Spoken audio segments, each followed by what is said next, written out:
Oke, kemudian saya share lagi, saya lupa share. Oke, sama ya. Jika menggunakan rumus manual, ini kalau manual dengan menggunakan SPSS, seperti ini tampilannya, dengan menggunakan Excel, sama ya, hasilnya sama. 66, di sini juga 066,05. Kemudian X1-nya 0,823124, di sini juga kalau menggunakan Excel. Coba kita simulasikan satu lagi, biar kita mudah. Nah, kita menggunakan Excel dulu ya. Menggunakan Excel, data analis, regression. Nah, ini kita hilangkan. Ini juga kita hilangkan. Y-nya adalah ini. Jadi, ini kalau X kita, kalau dia ada sampai N-nya ya, yang totalnya tidak perlu ya. Sebanyak N-nya. Kalau N-nya 5 berarti sebanyak 5. Kemudian ini juga saya ulang lagi dari sampai 10, sorry. Sampai 7. Nah, sampai 9. Nah, outputnya di sheet yang sama saja. Sini. Nah, kita tekan OK. Sehingga dapatlah R-nya seperti ini. R-nya 16. Kemudian 13 intercept-nya atau A-nya ya. Dan ini angka X1 dan X2. Ini contoh ya. Ini kalau menggunakan manual. Kalikan dulu X1 pangkat 2, X2 pangkat 2 gitu ya.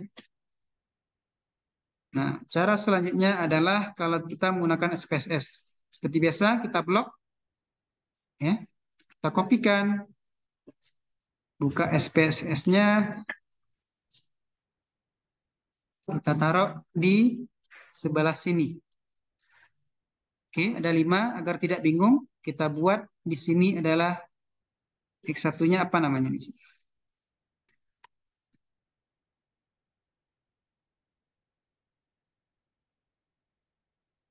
X1 adalah PPS ya.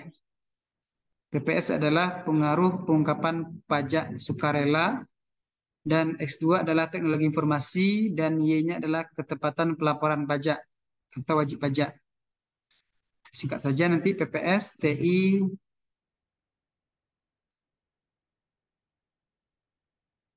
PPS,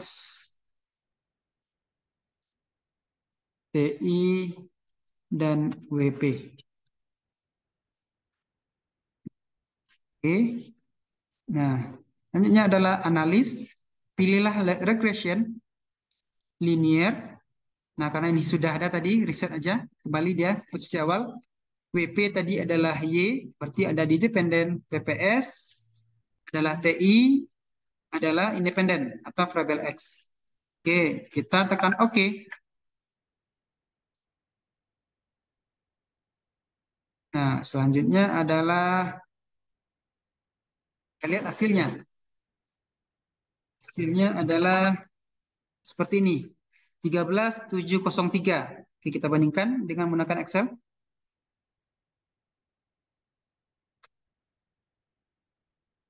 Nah, sama ya, 13.702 atau kita bulatkan 703 juga. Betul ya? Nah, minus X1-nya berapa? Nilai koefisiennya kita lihat minus 486 dan minus 243. Nah, oke, sama. Jadi menggunakan manual juga boleh, menggunakan SPSS dan Excel juga boleh. Silakan bagi rekan-rekan semuanya mana yang nyaman saja, mana yang mudah. Jadi waktu ujian silakan menggunakan tools apapun, tools manual atau tools SPSS atau Excel. Oke, ada pertanyaan? Sekian dari saya. Oke, jangan lupa kalau ada tugas nanti, ya tugas atau ujian, jangan lupa kalau saya bilang kembangkan hipotesis gitu ya. Nah, seperti apa jawabannya? Berarti buat H0, H1. Ini untuk X1, X2 gitu juga, H0 untuk X2, H1-nya untuk X2. Buat kalimatnya, kalau H0 tidak ada pengaruh. Kalau ini ada pengaruh, ya. Tidak ada dan ada. Nah, kemudian F tabelnya. Kemudian R kuadratnya buat kalimatnya, ya. F tabelnya buat kalimatnya berpengaruh, ya. Kemudian T hitungnya, ya. Harus besar dari T tabel.